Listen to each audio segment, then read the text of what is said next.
Ma'am सबसे पहले शुरुआत करूंगी मैं अगस्त महीने की, क्योंकि 12 राशियों के लिए अगस्त का महीना कैसा होने जा रहा है ये आप बताएंगी। क्योंकि हम यहाँ पर देख रहे हैं कि शनि भी वक्री हो रहे हैं मैम, जी और ये बड़ा लंबे समय के लिए हो रहा है, जी नवंबर तक का महीना है। जी तो जी कैसा जाने वाला है सभी लोगों का ये अगस्त का पूरा महीना। जी।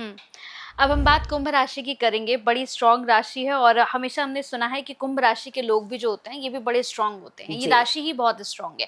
कुंभ राशि के लिए कैसा जाएगा पूरा महीना? जी, देखिए कुंभ राशि में ही राहु आकर के बैठे हैं। और कुंभ राशि जो है वो काल पुरुष कुंडली जो है वहाँ से 11th भाव की राशि होती है ये। और यहाँ पर राहु का बैठना जो होता है, सडनली धन आना, सडनली रुक जाना, कहीं गलत चीज़ों में पैसा स्पेंड कर देना, क्योंकि 11th हाउस हमारा इजी इनकम का होता है। सेकंड भाव हमारी हार्डकोर मेहनत, जैसे सुबह से लेकर रात तक हम काम करते हैं तो हमारे सेकंड भाव से हमें इनकम मिलती है। लेकिन 11th हाउस है, जैसे हमने कोई एफडी करा दी, हमने किसी को धन पे पैसा दे दिया, या फिर किसी को इंटरेस्ट पे पैसा दे दिया, या फिर मकान रेंट पे चढ़ा दिया, यानी ऐसी चीज़ें जो है हमारे 11th हाउस से होती हैं। तो इजी इनकम कहीं रुकने वाली है। जहाँ से इजी आती है, जैसे मान लीजिए रेंट पे है आपने दिया हुआ, तो रेंट नहीं आपको टाइम पे देंगे, आप फिर खिलसेंगे, लड़ेंगे, झगड़े करेंगे, प्रॉब्लम होंगे और केस बढ़ाएगा वो फिर। तो यानी आपके इनकम के भाव को थोड़ा डिस्टर्ब कर रहा है, क्योंकि वहाँ पे राहु की प्लेसमेंट है और वहाँ का स्वामी अपने से द्वितीय भाव में है। तो यहाँ पे थोड़ा सा, और सबसे बड़ी बात है कि शनि वक्रीय है। 13 जुलाई से जो शनि की वक्रीय चाल है ये डिस्टर्ब कर रही है। नॉर्मली ऐसे डिस्टर्ब नहीं करते वो, लेकिन वक्रीय चाल में ये डिस्टर्ब करेंगे ही करेंगे। राहु की बात करते हैं, और राहु तो कुंभ में ही चल रहे हैं, लेकिन केतु जो है आपकी राशि से 7th, सीधा अपोजिट में। राहु केतु के एक्सिस में अगर आपके पॉजिटिव प्लैनेट आ रहे हैं इस बार, तो आपको दिक्कत होगी। अगर मैलेफिक प्लैनेट आ रहे हैं तो फिर भी थोड़ा सा आप रिलैक्स रहेंगे। तो यहाँ पे तो थोड़ा सा आपको ये देखना कि आपके सारे प्लैनेट जो हैं किस तरफ इस बार जा रहे हैं।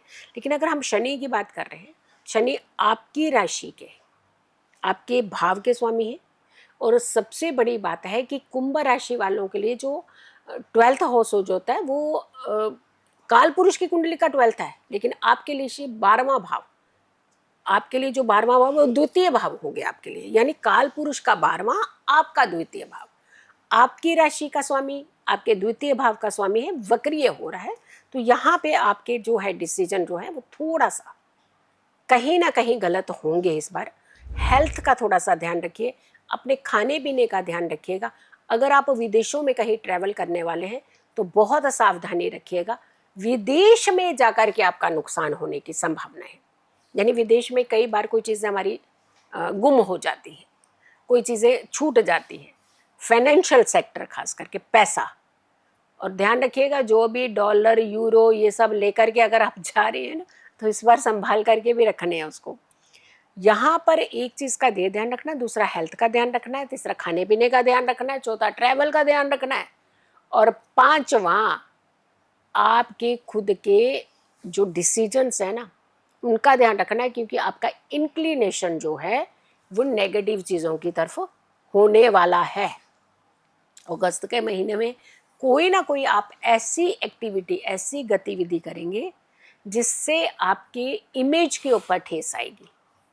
जो कहते हैं ना, हमने ज़िंदगी लगा दी अपनी इमेज बनाने में, बिगाड़ने में तो मात्र कुछ क्षण ही लगे।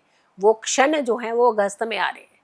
तो आप अगस्त के महीने में थोड़ा सा अपनी एनर्जीज़ को पॉजिटिव रखिएगा, ताकि आपसे कोई ऐसा डिसीजन ना हो जाए जिससे आपका नाम तो खराब होगा, तो कहीं ना कहीं पूरे परिवार का नाम ना खराब हो जाए, आपकी कैपेबिलिटी भी दाव पे लग जाए, आपकी क्रेडिबिलिटी भी दाव पे लग जाए, और आपकी इमेज भी दाव पे लग जाए। तो यहाँ थोड़ा सा बचना है। काली उड़द का दाल जो होती है, जो दाल मखनी खाते हैं ना आप लोग, वो काली उड़द की साबुत वाली दाल लेनी है, उसे आपने भिगो देना है।